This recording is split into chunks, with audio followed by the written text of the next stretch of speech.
Hello, tiny friends. Welcome back to TinyKeyHoleMinis. I'm Jolene, and today I just wanted to share some footage from an unfinished video making polymer clay hands for miniature dolls. So I may not have a finished pair of hands at the end of this video, but I hope that I have put together enough of the process to maybe help some of you that are thinking about making miniature dolls or are trying to make miniature dolls for the first time, or even if you just want to try something new to help improve what you have already accomplished. When it comes to the hands, it's very difficult, even for me. And I have to start over countless times. I can't tell you how many times I start over. It's not easy. This is a process that takes 1,000% focus and even more patience. But I promise you, the more you do, the better you're going to get at it. This is just something that takes good practice. This is a process that may take, several breaks in between if you're getting frustrated or, you're feeling defeated. Walk away from it, come back to it with a fresh mind. Take some time away from it. I have to take several breaks. Sometimes I'll put the one hand down that I'm working on and I'll start working on the other hand. If I still need more time, I take time away from it. So don't beat yourself up over this. It really doesn't come easy, not even for me. Now, I've watched several tutorials and videos on making hands, and I thought this was a super effective and a successful way for me to get a set of basic hands. And then once you get your basic hands, you can go from there. You can continue to add more clay and detail to them to make them look older, to make them look more realistic. But if you're just looking for a basic set of hands, this might be helpful for you. It's really important to remember that the best reference that you can possibly have are your own set of hands. So look at your own pair of hands while you're creating a pair of miniature hands, and that's really going to help you through this. One more important thing I want to add is about the clay. It really does make a difference on the clay that you're using, especially if you're just beginning out on this journey. A lot of clays get too warm and too soft where it's just really hard to work with. When you're sculpting and creating body parts such as the hands, they're complicated, they're intricate. You really want a clay that is not going to move around on you a lot, but still soft enough and pliable to work with. I found that the Super Sculpey Living Doll Clay is an absolute perfect and equal amount of firmness and softness. It really holds shape. It doesn't get too warm, and it's soft enough to work with where it's not going to be difficult if you have any type of medical issues with your hands. You really do want to invest in a really great clay, a really high quality clay when you're working with miniature dolls. The Super Sculpey Living Doll Clay you can purchase right off of the Sculpey website, and it runs about $14 to $16 for a 1 pound brick or a 1 pound bar of clay. But you can also get smaller packs of the same type of clay, and it comes in several different shades. If you sign up on their website and register your email, you will get notifications from them because they do always have sales on their clay and a certain percentage off. So I always wait until they have a sale, and then I'll buy a 1 pound brick, which will last you forever. You can make so many dolls off of just a 1 pound brick, but you do have the option of getting smaller packs. So you might want to check that out. You might want to think about the clay that you're using. And that's just a tip, something that I've learned through my experience. I will put a link in the description box below if you want to check out how I made Miss Margo's hands, and also for Sculpey.com. Okay, tiny friends, so after your clay is prepped And by that, I mean you really need to work your clay before actually beginning to create something. So you want to knead it, pinch it, roll it around, warm it up real good. And you want to do that for a good few minutes because that's going to eliminate these little white circles called moonies. And after you bake the clay, those little moonies pop up and they're very noticeable. I believe they may be just air pockets. I'm not really sure, but they are noticeable. So by kneading and pinching and working and rolling your clay about for a good few minutes, pulling it apart, pinching it, folding it, rolling it, all that good stuff. I show how to do that in the making of Miss Margo, and I believe I was able to show what the moonies look like as well. So I just begin my hands by making little carrot shapes. Each finger is going to be a little carrot shape. The trick with this is you want to try and make each carrot shape the same width and consistency as far as firmness. Like you don't want them to be too thin. You don't want one to be thinner than the other. You don't want them to be too wide. They don't have to be the same size and length because you're going to end up breaking your fingers anyways. And I'll show you that in a little bit. But you kind of want them all to be the same in diameter. So that when you go and you're molding and working your fingers, you don't have one that's too thin and it's going to break or flattens out on you easily. So you just want to take tiny little pieces and roll them into little carrot shapes. And you don't want your ends to be pointy, so you want to round those off a little bit just by tapping those with your finger, just so they're not pointy at the ends, because our fingers aren't pointy, right? Once you have your carrots, your 5 carrots, take a look at your own hand and look at the ranking of your fingers as far as the length. And then you just put your carrots together, kind of like your fingers are sitting. So your pointer finger sits a little lower than your middle finger, and then your ring finger sits a little lower than your middle finger, but slightly taller than your index or your pointer finger. And then, of course, your pinky sits down a lot further. When you're putting them together, you want to touch your bottom half, but not your top half. You want to make sure that your fingers are spread apart and not touching each other from the top half up, because you don't want them to fuse together while you're working with your hand. So just look at your own hands while you're doing this whole process, because it's really going to help you. So here I go again, working on the second hand, and I try to work on both hands at the same time or together so that I can keep them pretty much the same size and they look like they match fairly well.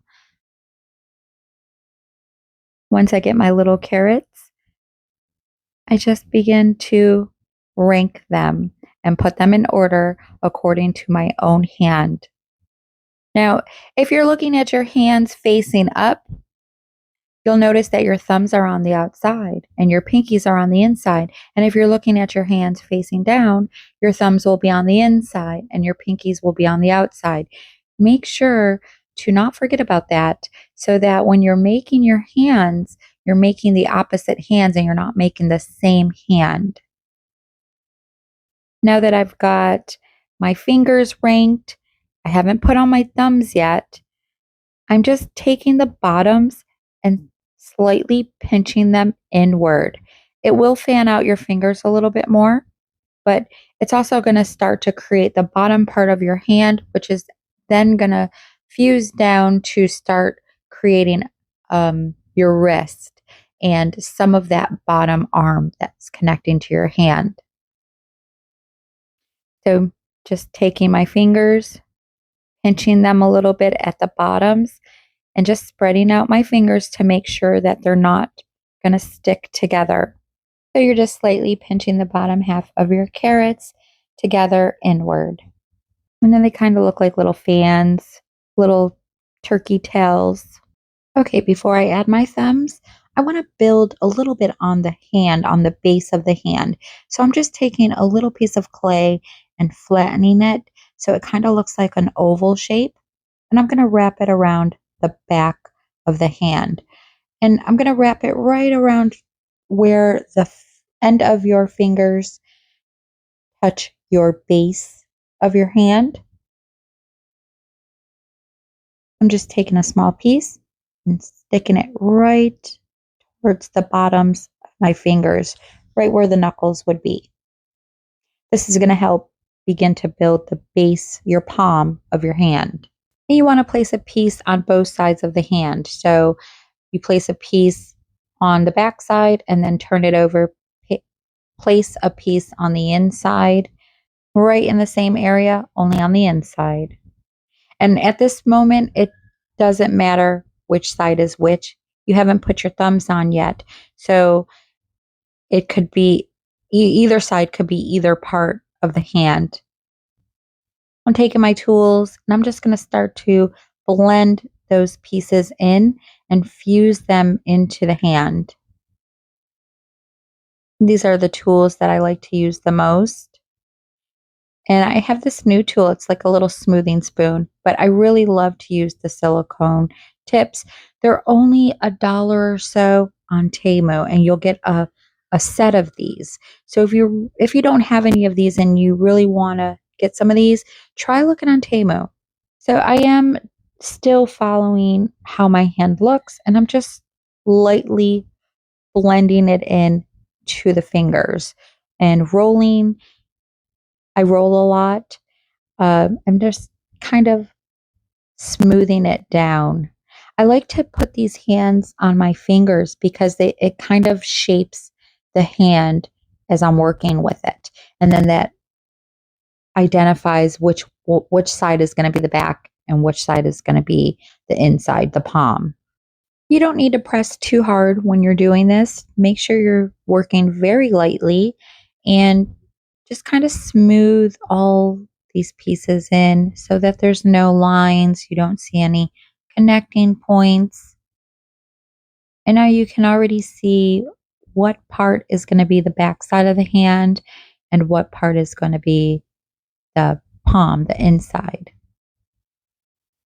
And you can see how it's already starting to take a basic shape.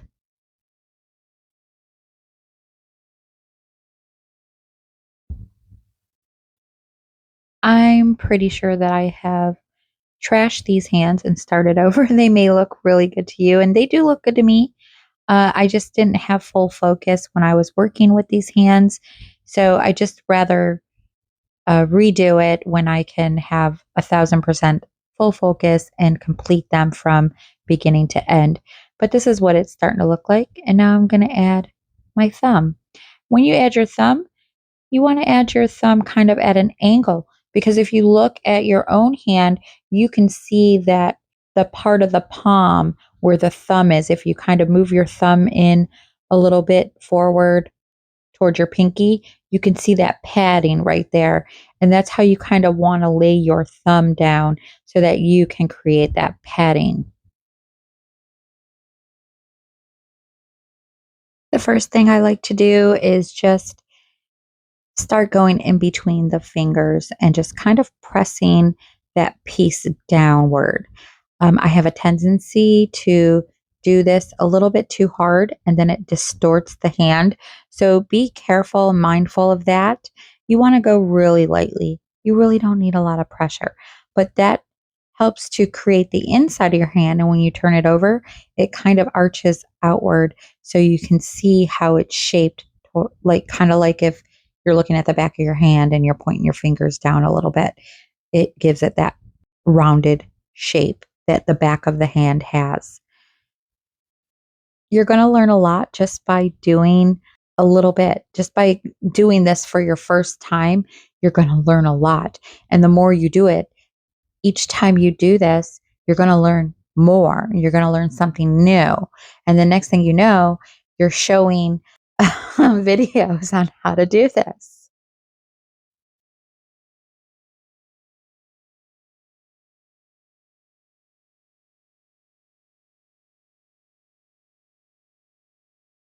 Okay, so you can see how this is working out. This is why I like to do a pair of hands at the same time, so I can keep them, kind of at the same in the same size range, so they kind of look like a good matching pair of hands.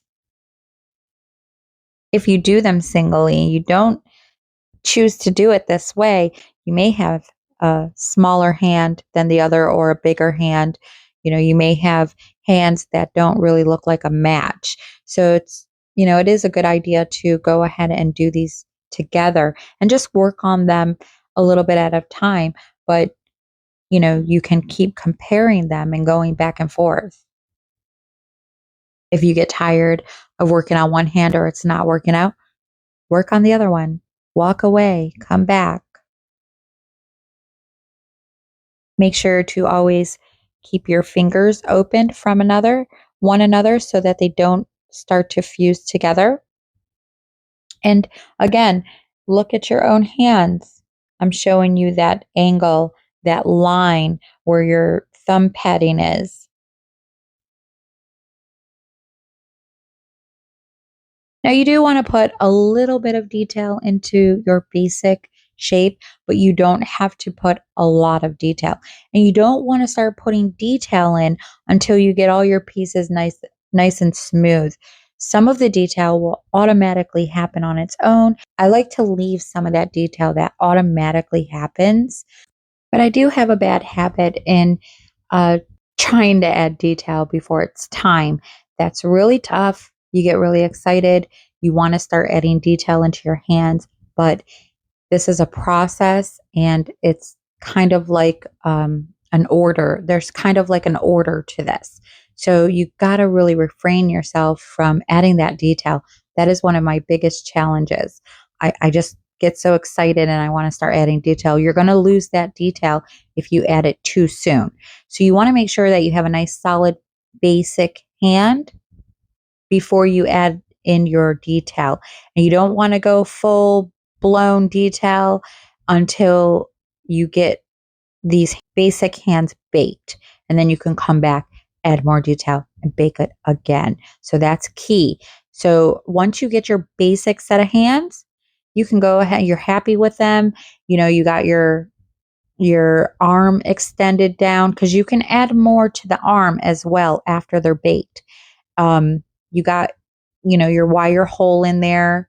If you're satisfied with the basic hands that you've created and that's all you're really going for, you don't want to age them, you don't want to add more detail, just add a little bit of detail to them. Pose your fingers the way you want your hands to sit, and then go ahead and bake them. If you want to add more detail after they're baked, you can begin to add more detail as far as aging the hand or making them look a little more realistic or adding fingernails to them. But those are the type of details that you want to add after they're baked. This way you'll have a nice, solid, hard hand that isn't going to move around. It's not going to misshape on you. It's going to stay put. And you can go ahead and add more clay to those hands and give more finer details if that's the level that you're going for. Another thing is when you are adding your thumbs, make sure you're adding them on the proper sides. I have added them on the wrong side several times, and then I ended up with two of the same hands. So you want to make sure if you're working on the inside or if you're working on the outside, you know which hand you're working on. So look at your other hand. That's another reason why it's good to, do both hands together. Look at your other hand and make sure that you're placing your thumb on the proper side of the hand so that they're opposites. So I'm just adding little bits of clay at a time to the areas that I need to build on. And you'll notice where you're going to need to add more clay. So you just add little bits at a time so that you can work that little bit of clay in easily without distorting your whole hand. And keep looking at your own hand. Look how your hand sits. Look how your fingers curve up. This is looking really nicely. I wish I had kept these. I might have. I really don't remember. But it's okay. I have enough experience now where I can go ahead and do this over.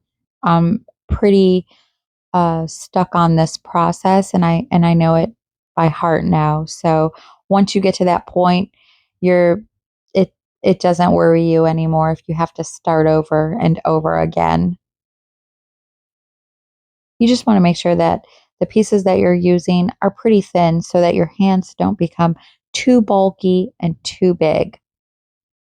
So make sure that you're flattening out your little tiny pieces before you add them. And then it's going to be easier for you to blend them in the thinner they are. Now don't forget to pose your hand before you bake it.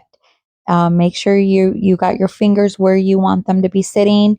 You got your hand posed the way you want it to be, because that's going to be part of this basic step.